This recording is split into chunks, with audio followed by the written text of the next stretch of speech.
Mundakayam saint Joseph LP സ്കൂളിന്റെ 75ാമത് വാർഷിക ആഘോഷവും യാത്രയയപ്പ് സമ്മേളനവും നടന്നു.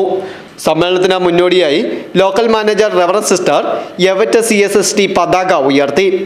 തുടർന്ന് സ്കൂൾ ഓഡിറ്റോറിയത്തിൽ നടന്ന സമ്മേളനത്തിന് staff secretary Lekha Jacob report അവതരിപ്പിച്ചു. Corporate manager reverend doctor Antony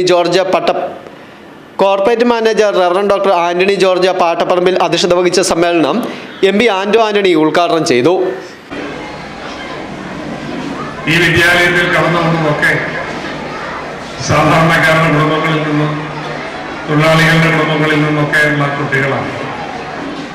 അവരെ ഹൃദയത്തോട് ചേർത്ത് നിർത്തി അവർക്ക് അറിവിന്റെ വെളിച്ചം അവരുടെ ജീവിതത്തിൽ പകർന്നു നൽകി ജീവിതത്തിൽ മൂല്യബോധമുള്ളവരാക്കി സമൂഹത്തിന് മാതൃകയായി തീരേണ്ട വ്യക്തിത്വങ്ങളാക്കി അവരെ മാറ്റി ഈ വിദ്യാലയമാണ് ഈ നാടിന്റെ സാമൂഹ്യ നവോത്ഥാനത്തിന് അടിത്തറമാക്കി.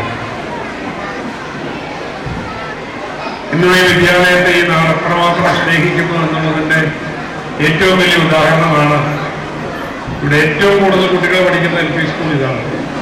350 കുട്ടികൾ LP സ്കൂളിലുണ്ട്. 1000-ഓളം കുട്ടികൾ ഈ സ്കൂളിൽ പഠിക്കുകയാണ്. അപ്പം മാതാപിതാക്കൾ ഇവിടെ പഠിച്ചു പോയ ആളുകൾ അവരുടെ കുഞ്ഞുങ്ങളെ കൊച്ചുമക്കളെ ഒക്കെ ഈ സ്കൂളിലേക്ക് പറഞ്ഞു വിടുകയാണ്. അതാണ് ഈ വിദ്യാലയമായിട്ടുള്ള ആത്മബന്ധം. മുണ്ടക്കയം സെന്റ് മേരീസ് പള്ളി വികാരി റവറന്റ് ഫാദർ ടോം ജോസ് അനുഗ്രഹ പ്രഭാഷണം നടത്തി. Kanjirappally block panchayat president Ajitha Ratheesh, Mundakayam grama panchayat president Rekhadas, standing committee chairperson Sulochana Suresh, ward member Jineesh Muhammad, Kanjirappally ഉപജില്ലാ വിദ്യാഭ്യാസ officer Sulfikar S, reverend sister Yvette CSST, PTA president Ranjith Kurian, PTA vice president Shakul Raveendran, high school headmistress Bindu VM, staff പ്രതിനിധി Kunjumol Joseph, MPTA president Alfiya Sharaf, master Prince Mathew തുടങ്ങിയവർ ആശംസകൾ അർപ്പിച്ച് സംസാരിച്ചു. തുടർന്ന് കുട്ടികളുടെ വിവിധ കലാപരിപാടികളും നടന്നു.